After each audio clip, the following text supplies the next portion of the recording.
They want to raise their taxes. Now, districting. There was some stuff on there about districting again, and here's just brief clips, and this is what went on there. I also would point out that part of the reason that maybe you're not getting the austerity message as quickly and crisply as you should is that all of you are elected at large. So once again, I'd like the freeholders of their own volition to consider putting on the agenda next general election next year the ballot referendum issue of allowing your voters to choose how they elect their freeholders. I think Freeholder Estrada, from his work with the Union County Association of Counties, knows that many other counties, there are 21 in the state, do follow some form of districting or warding.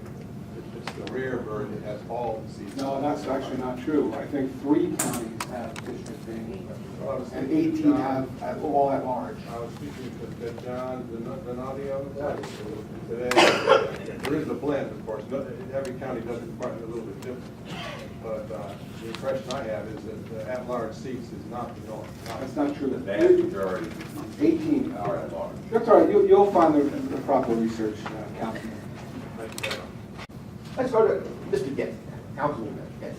Talking about districting.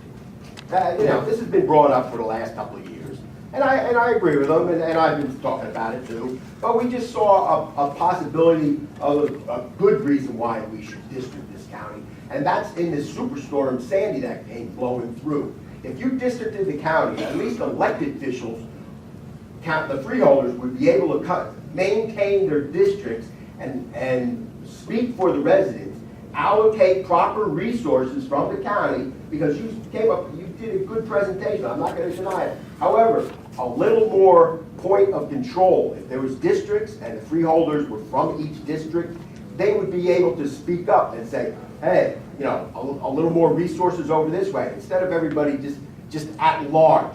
See, everybody at large doesn't actually control any area. This is not even a relevant conversation.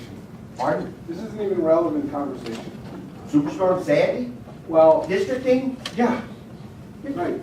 You're saying 3 counties. The only person that actually speaks against districting is the same one who has 5 of his employees stuffed on the county employee rolls, making money over the taxpayers. And I don't know if they're worthwhile or they're useless or whatever, but he's the only one that speaks up. That's because he obviously has the most to lose if it has districting, because we find out about probably more employees. We got problems here. We have problems here. Districting is the best way to go. No ifs, ands, and buts. Well, I don't care what Sullivan says about it. Your time is up, Mr. Patterson, but thank you for your comments. Thank you very much. Appreciate it. The point I wanted to make, and apparently there are a few counties, we could check into it, that do have districts, and maybe this would change the thinking of the freeholders on this. One of those is Hudson County, the most corrupt in the state, according to Governor Christie and practically everybody else. So, if Not you want me.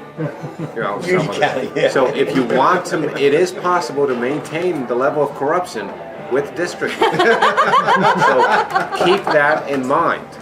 If every district includes Elizabeth. I'd like to say something about districting. If every They like to, Democrats in a heavily Democrat district, they use the word Republican like they're talking about Satan. So, people that think they're getting something free from the government rather have Democrats in control, and Republicans are evil. They want to be fiscally responsible and take their stuff away. But that's such BS. What would really happen if Union County were districted? It would splinter the Democratic Party.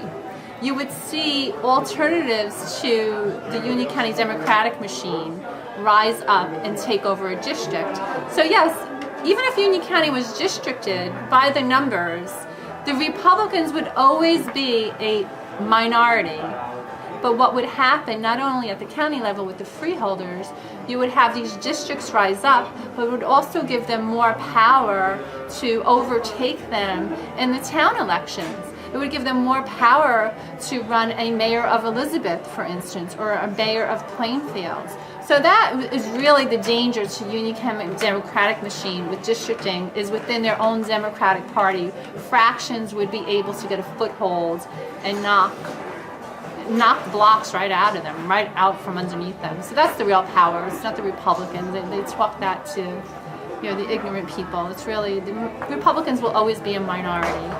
But the Democrats, you might have, you know, some decent Democrats out there that'll be able to give them a run for their money. Yeah, let me say something about that. Let me say something about this. Yeah, just to piggyback on what Tina's saying, she's right.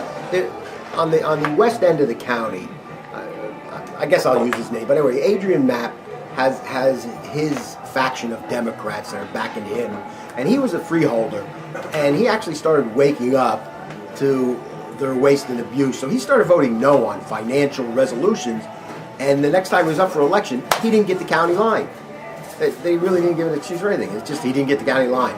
So he was relegated back to Plainfield, where he's a councilman there, and he has his faction of Democrats, and he actually, I think, gained some of the wards, control of the wards. So yes, if you district, there's a good shot that another faction of Democrats would at least control some district. And Tina's right. The Republicans, they may have the center of the county. You never know. But most of the factions would be Democrats, and they'd be fighting it out. And hopefully, the good Democrats win, and the county machine goes bust somehow, which I doubt. But anyway, at least you'd have like some kind of like evenness. You know, Democracy. like a democracy. Maybe all Democrats, but at least a democracy where one would be checks and balances. So, but I just wanted to say also more about the districting outside of Summit coming down from the mountain again and talking about it. But this Superstorm Sandy, I mentioned this was a good example of why the county should be district. And what it was when Sandy hit the whole county was damaged. And if you had districts, you'd actually have freeholders that are attentive to the certain towns instead of at large. They'd actually be responsible to their own districts, so they would be able to assess the area of their constituents a lot better, and also push to allocate resources, you know, into Generators. each district. Yeah. Employees from every town should get generators. Not just Yes. So, but I mean, you're making fun of it, but this is an emergency situation. Districts would have been a lot better for allocation and assessment instead of all at large. I think they were all hiding in the Westfield Froelich building, and none of them ventured. Yeah, I heard George Devaney was there for something. Yeah, and the Devaney. county manager. I heard that too. The former county manager. So anyway, just another reason why there should be districting. Thank you. I'd like to say something about my colleague and fellow citizen, Bruce Patterson. Bruce is a Democrat, and he's a good Democrat. Any Democratic club should be proud to have Bruce as a member. Thank you. Thanks for watching the county. I'm recommending you. But-